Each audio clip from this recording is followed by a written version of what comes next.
Kc is only depend upon Kc is only depend upon temperature, only depend upon temperature. Reaction coefficient, reaction coefficient, reaction coefficient and mode of reaction, and mode of reaction, and mode of reaction. ठीक है, it will not depend upon, it will not depend upon, it will not depend upon concentration of reactant and product, concentration of reactant and product, concentration of reactant and product, pressure, pressure, catalyst, catalyst and volume of container, and volume of container.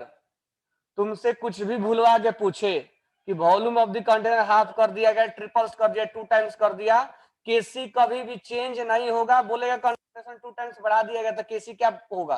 KC nothing will be change. केसी केवल और केवल temperature पे depend करेगा और reaction coefficient पे। तो अब reaction coefficient तो अलग मैटर है, टेम्परेचर अगर चेंज होगा तभी केसी का वैल्यू चेंज होगा, अदरवाइज किसी भी केस में केसी का वैल्यू चेंज नहीं करना है।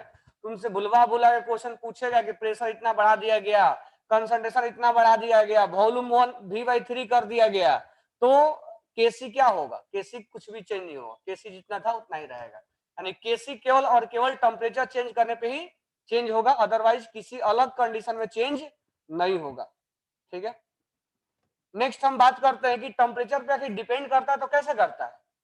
तो इसके लिए अगर हम रिएक्शन एक्सोथर्मिक है, एक्सोथर्मिक है, रिएक्शन है एक्सोथर्मिक, तो टेम्परेचर बढ़ाने से केसी का वैल्यू घटता है, और एंडोथर्मिक के लिए, एंडोथर्मिक के लिए टेम्परेचर बढ़ाने से केसी का वैल्यू बढ़ता है। अब तुम बताओगे कैसे? इसको कनेक्ट करो, क्योंकि लीच चैटरल प्रिंसिपल में हमने बताया था, केसी से रिलेट करके नहीं बताया था, लेकिन तुम अब रिलेट करो कि कैसे। आंसर हमने तो लिख दिया, तुम बताओ कैसे ये चेंज नहीं करेगा। सॉरी, एक्सो में टेम्परेचर बढ़ाने से केसी कैसे घटता है? एक्सो में टेम्परेचर बढ़ाने से केसी कैसे डिक्रीज कर जाएगा, और एंडो में टेम्परेचर बढ़ाने से केसी कैसे बढ़ेगा?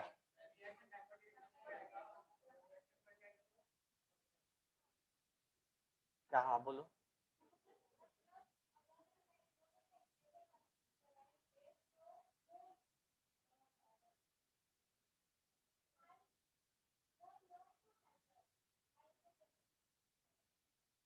लो to height, height to low height. देखो यहाँ पे कल बताया था, मुझे बताओ कि एक्सो के लिए, एक्सोथर्मिक में अगर हम टेम्परेचर बढ़ाते हैं तो रिएक्शन फॉरवर्ड जाएगा बैकवर्ड जाएगा? कल बताया था ना, रिएक्शन किधर जाएगा? अगर ये नहीं याद है, याद है पढ़ा दिया लिटरेचर से बहुत ज्यादा क्वेश्चंस नीट में आते हैं, ध्यान रखना। अब ये नहीं आए तो बहुत आगे प्रॉब्लम हो जाएगा, बहुत मतलब बहुत। तो एक्सोथर्मिक में टेम्परेचर बढ़ाने से रिएक्शन बैकवर्ड भागता है। बैकवर्ड भागने का मतलब रिएक्टेंट का बढ़ना या घटना? रिएक्टेंट का बढ़ना या घटना? केसी क्या होता है? प्रोडक्ट का कंसंट्रेशन डिवाइड बाई। अब मुझे बताओ, जब रिएक्शन बैक साइड बैकवर्ड भागने लग गया तो किसका कंसंट्रेशन बढ़ेगा? तो ये बढ़ेगा तो केसी क्या होगा? इनवर्सली प्रोपोर्शनल है ना। तो हम बोल सकते हैं कि एक्सोथर्मिक रिएक्शन के लिए टेम्परेचर बढ़ाने से रिएक्शन बैकवर्ड जाता है। बैकवर्ड जाने का मतलब रिएक्टेंट का बढ़ना और प्रोडक्ट का घटना। इसका मतलब केसी प्रोडक्ट डिवाइड बाय रिएक्टेंट होता है, तो प्रोडक्ट रिएक्टेंट का बढ़ना मतलब केसी का घटना। इस पे भी हम बोल सकते हैं कि एंडो के लिए, एंडोथर्मी के लिए अगर टेम्परेचर बढ़ेगा तो बताओ रिएक्शन किधर प्रोसीड करेगा, फॉरवर्ड या बैकवर्ड? फॉरवर्ड प्रोसीड करेगा ना, कि बैकवर्ड जाएगा? फॉरवर्ड जाएगा। तो फॉरवर्ड जाने का मतलब रिएक्टेंट बढ़ा या प्रोडक्ट बढ़ा? कौन बढ़ा? प्रोडक्ट बढ़ गया ना, कि नहीं बढ़ा? तो प्रोडक्ट बढ़ गया, तो प्रोडक्ट बढ़ने का मतलब प्रोडक्ट डिवाइडेड बाई रिएक्टेंट होगा ना। तो प्रोडक्ट ज्यादा होने का मतलब केसी का वैल्यू डायरेक्टली प्रोपोर्शनल है ना। एक क्लियर समझ में आया? नहीं आया? तो टेम्परेचर बढ़ाने से केसी का वैल्यू बढ़ता है एक्सो एंडो के लिए। ये सब चीजें हम ली चैटलर से लिंक करके बता सकते हैं। क्या? क्यों नहीं बदलता है? ठीक है, अब ये क्लियर हो गया। नेक्स्ट क्वेश्चन हमारा ये डाउट है उसका कि कंसंट्रेशन बढ़ाने से केसी क्यों नहीं चेंज हो रहा है? चलो हमने रिएक्टेंट को ले लिया और प्रोडक्ट को ले लिया। केसी होता है प्रोडक्ट डिवाइडेड बाई रिएक्टेंट। अब देखो अगर मान लो रिएक्टेंट को तुम बढ़ा दिए, रिएक्टेंट को बढ़ाओगे तो ये क्या होगा? रिएक्टेंट को बढ़ाओगे तो रिएक्शन फॉरवर्ड भागेगा, भागेगा फॉरवर्ड, जल्दी जल्दी भागेगा। और प्रोडक्ट बनने की स्पीड क्या होगा? धीरे धीरे ज्यादा होगा। फिर बैकवर्ड का स्पीड धीरे धीरे क्या होगा? धीरे धीरे बढ़ेगा, बढ़ेगा ना। फॉरवर्ड घटेगा, बैकवर्ड। जब दोनों का रेट बराबर हो जाएगा, जब दोनों का रेट बराबर हो जाएगा उस समय प्रोडक्ट का और रिएक्टेंट का हम क्या लेते हैं? कंसंट्रेशन लेते हैं ना। यानी जब रेट बराबर हो जाता है तब, जब रेट बराबर हो जाएगा तब हम कंसंट्रेशन लेंगे। तो ये जब इक्विलिब्रियम आता है उस समय ये वैल्यू फिक्स हो जाता है, कांस्टेंट हो जाता है। उस केस में ये कंसंट्रेशन बढ़ाने से केवल स्पीड का चेंजेज आया, या तो फॉरवर्ड बढ़ा या तो बैकवर्ड बढ़ा। तो कंसंट्रेशन चेंज करने से स्पीड में चेंज आया, लेकिन केसी में चेंज नहीं आया, क्योंकि ये इक्विलिब्रियम पर हम लेते हैं और उस समय वो कांस्टेंट होता है। तो ये जरूर हम बोल सकते हैं कंसंट्रेशन बढ़ाने से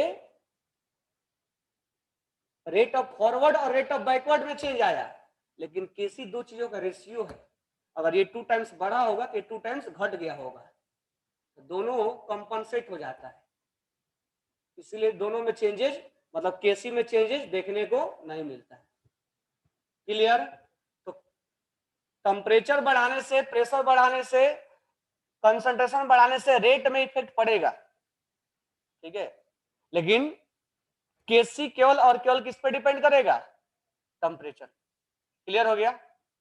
अब हम बात करते हैं कि एक्सोथर्मी के लिए टेम्परेचर घटने से, टेम्परेचर बढ़ाने से केसी घट रहा है, और एंडो के लिए ये सब चीजें याद मत करना, लॉजिकल ध्यान में रखना। एक बार मैं दोबारा समराइज कर दूंगा। अब हम बात करते हैं कि अगर टेम्परेचर हमने बढ़ाया तो टेम्परेचर बढ़ाने से केसी कितना बढ़ेगा, ये हमारा क्वेश्चन है। कि अगर मान लो टेम्परेचर T1 पर केसी का वैल्यू K1 है, केसी नहीं लिख रहा हूं मैं, K1 लिख रहा हूं, और हमने टेम्परेचर बढ़ा दिया और ये वैल्यू हो गया K2, यानी T2 टेम्परेचर पे वैल्यू K2 है। तो कितना हमने टेम्परेचर बढ़ाया तो कितना हमारा K बढ़ा या घटा, इसका हमें कैलकुलेशन करना है। तो इसके लिए एक हम फॉर्मूला लिखते हैं, log base 2 K2 upon K1, और ये होता है डेल्टा एच। डेल्टा एच का मतलब होता है चेंज इन इंथैल्पी, यानी change in heat. Upon 2.303 R, और यहां होता है 1/T1 माइनस 1/T2, यानी चेंज इन टेम्परेचर। ये 12th में आएगा कि कैसे आया फॉर्मूला।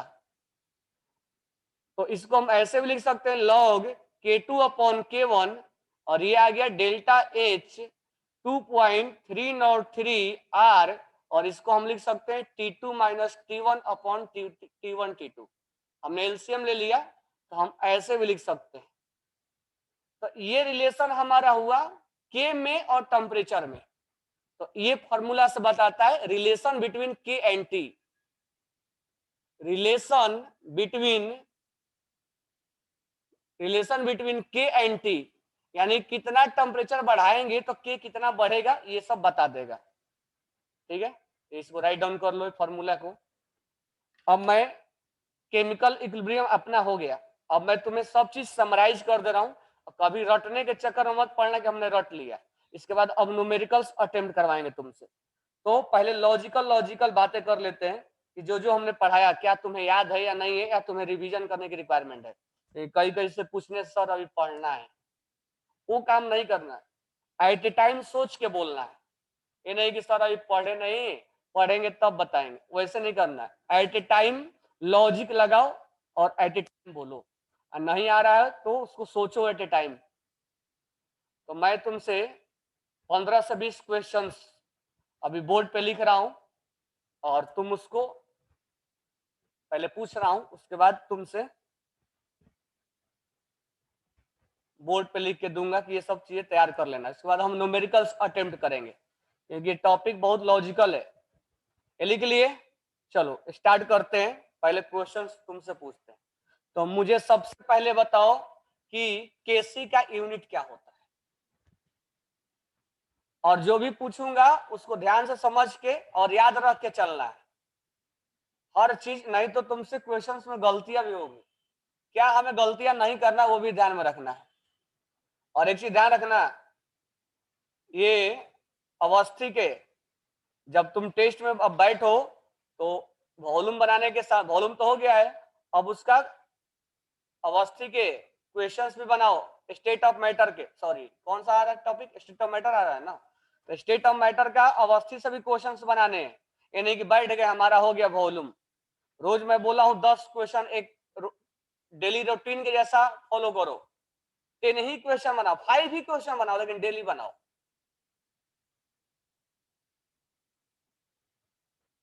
तो सबसे पहले मुझे ये बताओ यूनिट ऑफ केसी क्या होता है। चलो मैं इसको लिखते भी जाऊंगा। यूनिट ऑफ केसी क्या होगा, यूनिट ऑफ केसी क्या होगा, मोल पर लीटर। हो गया, raise to power delta N. Delta N कैसे कैलकुलेट किया जाता है, sum of coefficient of product minus sum of coefficient of.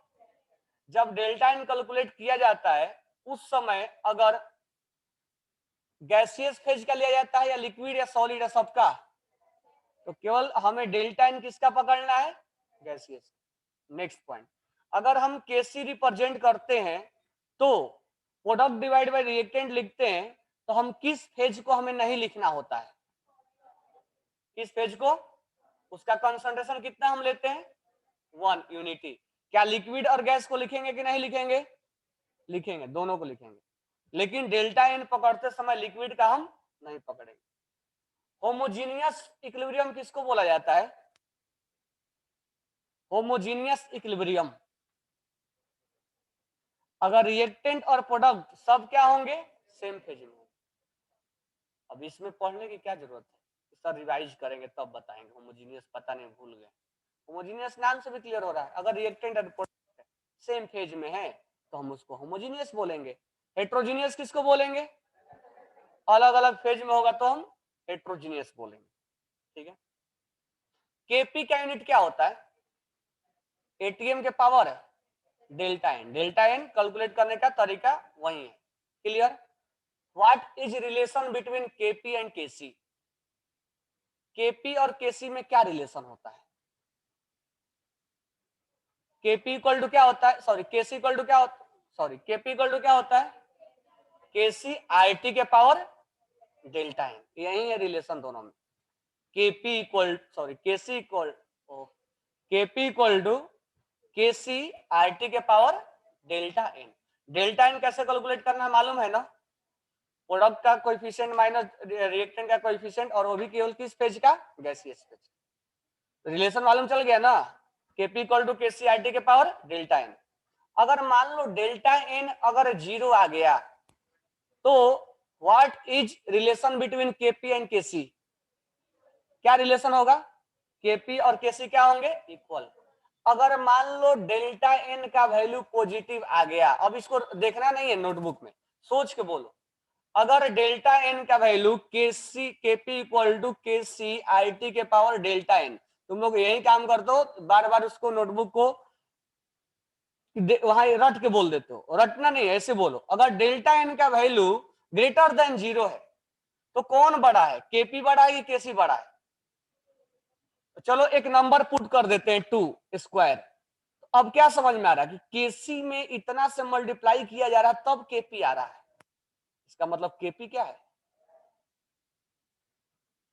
अगर डेल्टा एन का वैल्यू निगेटिव में आ गया तो रख के देखो, निगेटिव में आ गया तो इस नीचे ला देंगे, केपी इक्वल टू क्या हो जाएगा, केसी, और नीचे क्या हो जाएगा, इसका मतलब ये हुआ कि केसी में इतना से डिवाइड किया जाएगा तब केपी आएगा, केसी में इतना से डिवाइड किया जा रहा है तब केपी आ रहा है, मतलब केसी क्या है, केसी छोटा है,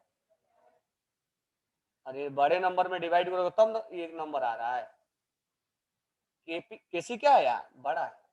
तो अगर डेल्टा एन ग्रेटर देन 0 है तो, अब रट के नहीं बोलना, डेल्टा एन ग्रेटर देन 0 है तो कौन बड़ा है, अगर डेल्टा एन लेस देन छोटा है, लेस देन 0 है, क्या होगा, केसी बड़ा होगा, कोई डाउट है, नहीं। नेक्स्ट है इक्विलिब्रियम। इक्विलिब्रियम जो होता है वो डायनेमिक नेचर का होता है कि नहीं होता है, जब इक्विलिब्रियम आता है उस समय कंडीशन क्या है,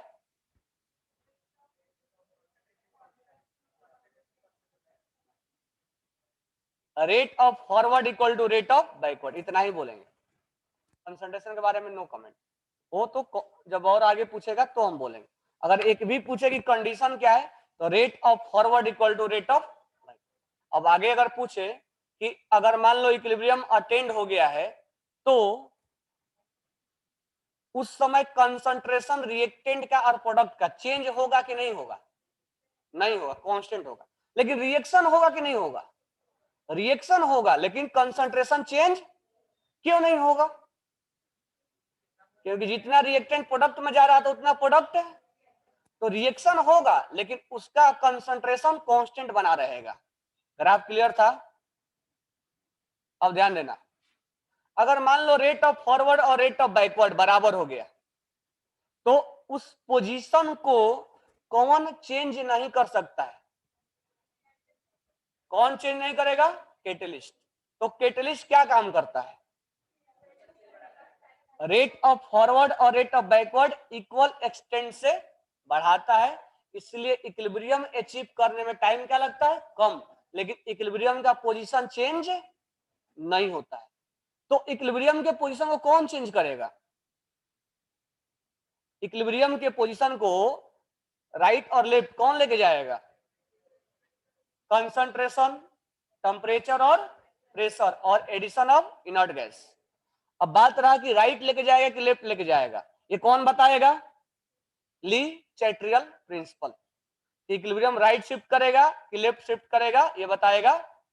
अब हम बात करते हैं अगर हम रिएक्टेंट को बढ़ा दे, रिएक्टेंट के कंसंट्रेशन को बढ़ा दे तो रिएक्शन किधर शिफ्ट, रिएक्शन का कौन सा रिएक्शन का रेट बढ़ जाएगा, फॉरवर्ड या बैकवर्ड, अगर रिएक्टेंट को बढ़ाएंगे तो रिएक्शन का रेट फॉरवर्ड बढ़ हाई से लो, और जब फॉरवर्ड बढ़ेगा तो इक्विलिब्रियम किधर शिफ्ट होगा, फॉरवर्ड बढ़ेगा तो किधर शिफ्ट होगा, बैकवर्ड बढ़ेगा तो किधर शिफ्ट होगा, याद रखना, अगर कंसंट्रेशन ऑफ प्रोडक्ट बढ़ा दिया जाए तो कौन सा रेट बढ़ जाएगा, बैकवर्ड बढ़ जाएगा। बैकवर्ड बढ़ेगा तो रिएक्शन का इक्विलिब्रियम किधर शिफ्ट हो जाएगा, लेफ्ट साइड, होगा ना। अगर मान लो उल्टा पुल्टा पूछे कि प्रोडक्ट को घटा दिया गया, तो प्रोडक्ट को घटा दिया गया या प्रोडक्ट को रिमूव कर दिया गया, तो रिएक्शन किधर शिफ्ट करेगा, तो प्रोडक्ट का घटाना मतलब रिएक्टेंट का बढ़ना, तो फॉरवर्ड बढ़ेगा हाई से लो, रिएक्टेंट ज्यादा है प्रोडक्ट कम है, फॉरवर्ड बढ़ेगा राइट शिफ्ट हो जाएगा। बोलेगा कि रिएक्टेंट को रिमूव कर दिया गया, तो रिएक्टेंट को रिमूव करने का मतलब प्रोडक्ट का ज्यादा होना, तो रिएक्शन किधर भागेगा, कोई डाउट है। तो इस तरह से इक्विलिब्रियम राइट और लेफ्ट शिफ्ट हो सकता है। नेक्स्ट अगर हम बात करें टेम्परेचर, तो एक्सोथर्मिक के लिए अगर हमें फॉरवर्ड जाना है तो टेम्परेचर क्या करना पड़ेगा, क्या करना पड़ेगा, डिक्रीज। और एक केस हमने ammonia, synthesis of ammonia by Haber process और फॉर्मेशन या production of SO3 by contact process में हमने देखा था, दोनों ही रिएक्शन एक्सोथर्मिक है, केवल दो वो एग्जांपल में दिया, बहुत सारा रिएक्शन हम देख सकते हैं। तो एक्सोथर्मिक के लिए हम प्रोडक्ट अगर ज्यादा से ज्यादा बनाना चाहते हैं तो रिएक्शन को, टेम्परेचर को कम करना पड़ेगा। तो एक लाइन ध्यान रखना, बाकी हमसे उल्टा पुल्टा पूछे तो इसी लाइन के बेसिस पर हम सारा आंसर दे सकते हैं कि एक्सोथर्मिक के लिए टेम्परेचर घटाने से प्रोडक्ट बढ़ता है, यानी रेट ऑफ फॉरवर्ड बढ़ता है। अब हमें 10 लाइन याद नहीं रखना। नेक्स्ट अगर हम बात करें एंडोथर्मिक के लिए, अगर हमें ज्यादा से ज्यादा प्रोडक्ट बढ़ाना है यानी रेट ऑफ फॉरवर्ड बढ़ाना है तो टेम्परेचर क्या करना पड़ेगा, टेम्परेचर क्या करना पड़ेगा, बढ़ाना पड़ेगा। यानी एंडोथर्मिक के लिए टेम्परेचर बढ़ाने से रेट ऑफ फॉरवर्ड बढ़ता है और इस तरह से हमें प्रोडक्ट ज्यादा मिलेगा। अगर फॉरवर्ड बढ़ा तो इक्विलिब्रियम किधर शिफ्ट करेगा, राइट साइड शिफ्ट करेगा। ठीक है, नेक्स्ट हम बात करेंगे प्रेशर। अगर प्रेशर बढ़ाते हैं तो हमें केवल गैसियस सिस्टम के बारे में सोचना है। ठीक है, तो प्रेशर बढ़ाने से इक्विलिब्रियम किधर शिफ्ट होगा, क्या बताया था, प्रेशर बढ़ाने से क्या किधर शिफ्ट होगा, राइट शिफ्ट होगा, हाई मोल टू लो मोल। ऐसे कैसे बोल देंगे राइट शिफ्ट हो जाएगा, हाई मोल से कहां शिफ्ट होगा, अगर मोल प्रोडक्ट में ज्यादा है और रिएक्टेंट में कम है तो कौन सा रेट ज्यादा होगा, बैकवर्ड। प्रोडक्ट का ज्यादा है रिएक्टेंट का कम है, प्रोडक्ट का मान लो 3 है और इसका 2 है तो रिएक्शन किधर भागेगा, इधर 3 है इधर 2 है, किधर भागेगा, अगर दोनों सेम है तो नो इफेक्ट, हाई मोल से लो मोल की तरफ। प्रेशर बढ़ाने से हाई मोल से कहां जाएगा, यहां पर जो तुम मोल काउंट करोगे किसका काउंट करोगे, केवल और केवल गैसियस फेज का, सॉलिड और लिक्विड दोनों का काउंट नहीं करोगे। नेक्स्ट अगर हम बात करें addition of inert gas at constant volume, तो कांस्टेंट वॉल्यूम पे कोई चेंजेज नहीं होगा। अगर हम नेक्स्ट बात करें कांस्टेंट प्रेशर पर, तो कांस्टेंट प्रेशर पे अगर हम बात करें एडिशन इनर्ट गैस को लाया जा रहा है, इनर्ट गैस को ही क्यों, तो इनर्ट गैस को इसलिए कि रिएक्शन नहीं करेगा, मतलब ऐसा नहीं कि हम कोई दूसरे गैस को मिलाए और रिएक्शन कर बैठे हो, इसलिए इनर्ट गैस को लाया जाता है ताकि वो रिएक्शन ना करे। अगर कांस्टेंट प्रेशर पे लाया जाता है तो कैसे समझोगे कि इक्विलिब्रियम किधर शिफ्ट हुआ, क्या बताया था, इस प्रेशर में हाई से लो, लेकिन एडिशन ऑफ इनर्ट गैस में एट कांस्टेंट प्रेशर लो से उल्टा, और लो और हाई तुम्हें निकालने आता ही है। ये चीजें याद रखना हमेशा, ये नहीं कि हम रिवाइज करेंगे तब हमें याद आएगा, वन बाय वन सबसे पूछेंगे भी, लो से कहां जाएगा, हाई जाएगा। क्लियर हो गया। नेक्स्ट अगर हम बात करें अमोनिया, अगर ज्यादा से ज्यादा बनाना है तो अमोनिया का रिएक्शन N2+3H2 अमोनिया बना, तो अगर रिएक्शन एक्सोथर्मिक है तो रिएक्शन हमें याद रखना पड़ेगा एक्सोथर्मिक है तो दिया रहेगा, तो ज्यादा से ज्यादा अमोनिया बनाने के लिए क्या कंडीशन है, टेम्परेचर शुड बी डिक्रीज और प्रेशर शुड बी, क्यों इंक्रीज समझ में आया ना, क्योंकि लेफ्ट साइड 4 मोल है और राइट साइड 2 मोल है, तो हाई से कहां जाएगा, कोई डाउट है। सेम कंडीशन SO3 वाला है। Kc का वैल्यू किस पे डिपेंड करता है? Kc का वैल्यू किस पे डिपेंड करता है? टेम्परेचर और रिएक्शन के कोएफिशिएंट पे। Kc किससे अफेक्ट नहीं होता है? कंसंट्रेशन, प्रेशर, कैटलिस्ट से अफेक्ट नहीं करता है। कैटलिस्ट जो है वो रेट ऑफ रिएक्शन को कैसे बढ़ाता है? कल बताया था। एक्टिवेशन एनर्जी क्या कर देता है? गैप को क्या कर देता है? कम। एक ऐसा पाथ चुनता है जिस पाथ में उसका एक्टिवेशन एनर्जी क्या होता है? कोई डाउट है?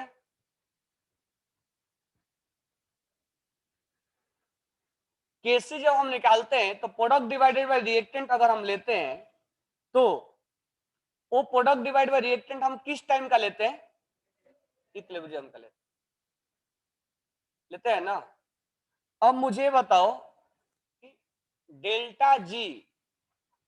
डेल्टा जी में और क्यूसी में क्या रिलेशन है? डेल्टा जी में और क्यूसी में क्या रिलेशन है? हम क्या लिखेंगे? Delta G equal to delta G not plus I T L N QC. ये याद रखना है फॉर्मूला डायरेक्ट, क्योंकि थर्मोडायनेमिक्स का फॉर्मूला है। एट इक्विलिब्रियम पे क्या जीरो होता है? डेल्टा जी या delta G not? Delta G. तो जब इक्विलिब्रियम पे जीरो हो जाएगा तो क्या रिलेशन बनता है? डेल्टा जी के क्या रिलेशन है? Delta G not equal to minus I T L N. अब क्यूसी की जगह पे क्या रख देंगे? केसी रख देंगे ना। अब मुझे बताओ एल एन को लॉग में बदलने के लिए क्या किया जाता है? 2.303 से मल्टीप्लाई करके उसको लॉग में बदला जा सकता है। जा सकता है ना? ठीक है। मुझे बताओ क्यूसी क्या होता है? क्यूसी क्यूसी होता है प्रोडक्ट का कंसंट्रेशन और रिएक्टेंट का कंसंट्रेशन का रेशियो एक्सेप्ट इक्विलिब्रियम। इक्विलिब्रियम को छोड़ के बाकी किसी पोजीशन पे क्यूसी प्रोडक्ट और रिएक्टेंट का कंसंट्रेशन का रेशियो होता है। अगर मान लो क्यूसी एक टाइम ऐसा है जहां पर क्यूसी ज्यादा है और केसी कम है, तो रिएक्शन उस समय क्या किधर का स्पीड ज्यादा होगा? फॉरवर्ड या बैकवर्ड का? क्यूसी ज्यादा है और केसी कम है, रिएक्शन किधर भाग रहा होगा? बैकवर्ड। ट्रिक भी बताया था। क्यूसी और केसी, क्यूसी ज्यादा है केसी कम है, तो दुनिया का हर चीज क्या बनना आना चाहता है? इक्विलिब्रियम में। तो रिएक्शन का स्पीड किधर होगा? अगर क्यूसी कम है और केसी ज्यादा है, रिएक्शन किधर भाग रहा होगा उस समय? फॉरवर्ड। यानी फॉरवर्ड ज्यादा होगा, बैकवर्ड जा रहा होगा, लेकिन बैकवर्ड का स्पीड क्या होगा? कम होगा। ठीक है। अगर क्यूसी का वैल्यू लगभग क्यूसी का वैल्यू लगभग नहीं केसी का वैल्यू लगभग ग्रेटर देन 10⁻³ है, तो हम क्या समझेंगे? रिएक्शन स्टार्ट हो रहा है या कंप्लीशन के कंप्लीट होने के टाइम में जा रहा है? केसी बहुत ज्यादा है मतलब प्रोडक्ट डिवाइड बाई रिएक्टेंट। केसी बहुत ज्यादा है, इसका मतलब प्रोडक्ट क्या है? ज्यादा है, यानी इक्विलिब्रियम किधर अचीव हुआ होगा? Product side. ये बताया था ना? क्यूसी नहीं बताया था? ये पॉइंट नहीं बताया था? लिख लो, छूट गया होगा। लिख लो इसको।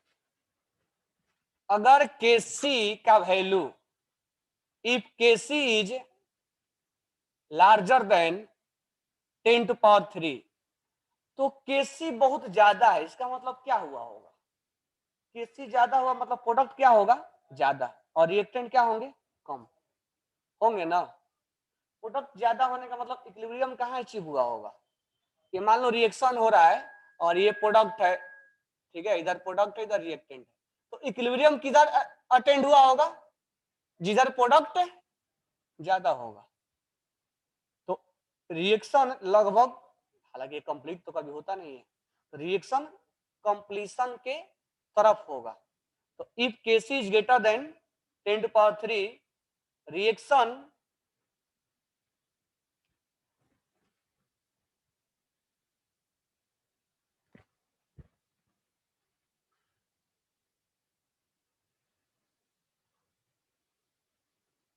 proceed nearly to completion. Reaction proceed nearly to completion. Reaction proceed nearly to completion.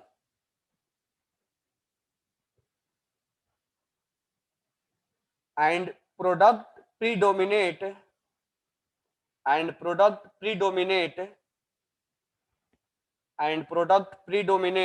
over reactant,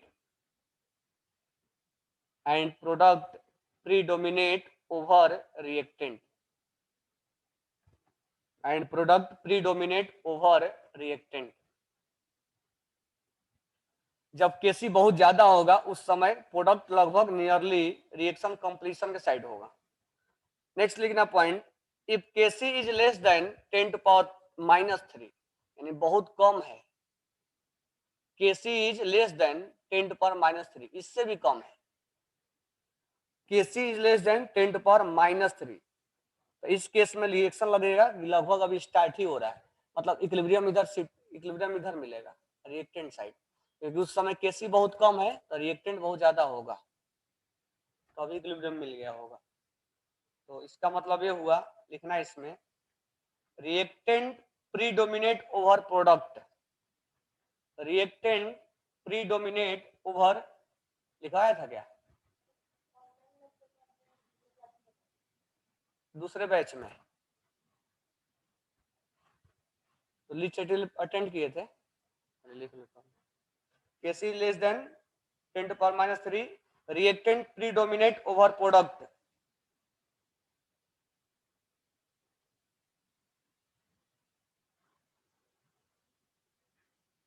If Kc is very small,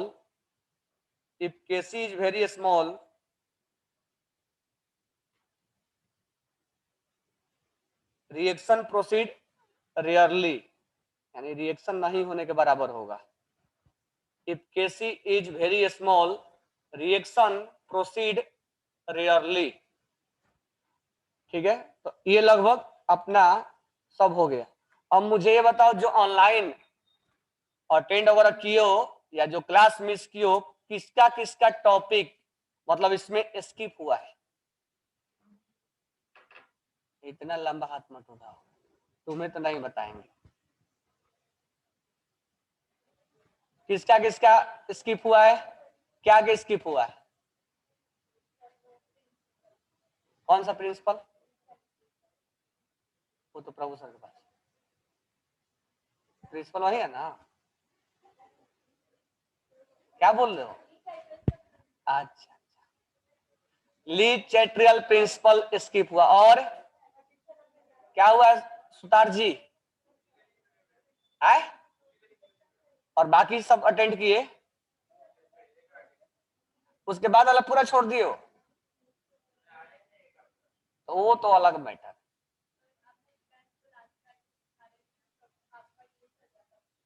online attend कर रहे थे क्या तुम लोग? उस मैं तो मैथ वाला बैच को, अच्छा उस समय तुम लोग का हो गया था.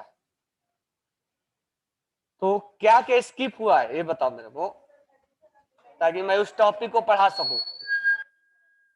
Addition of inert gas. और मेरे को एक पेज पे लिख के दे दो क्या क्या स्किप हुआ. और दोबारा मैं अब ये लास्ट बार फिर से बता रहा हूं, और फिर ऑनलाइन वालों को बोल रहा हूं कि ऑनलाइन मत अटेंड करो, आगे क्लास यहां अटेंड करो. ठीक है, कैरियर से बढ़ के कुछ भी नहीं है. अभी मत सोचना कि जिंदा रहेंगे तब करियर बनेगा, मर नहीं जा रहा है. एक पेज पे लिख दो और टॉपिक लिखना, सब टॉपिक जो हमें टीच कर सकूं मैं, यानी कि पूरा इक्विलिब्रियम मत लिख देना.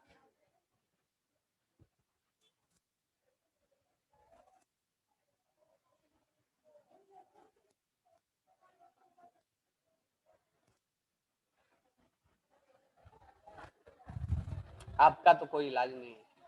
कहाँ गए थे? तुमको क्यों?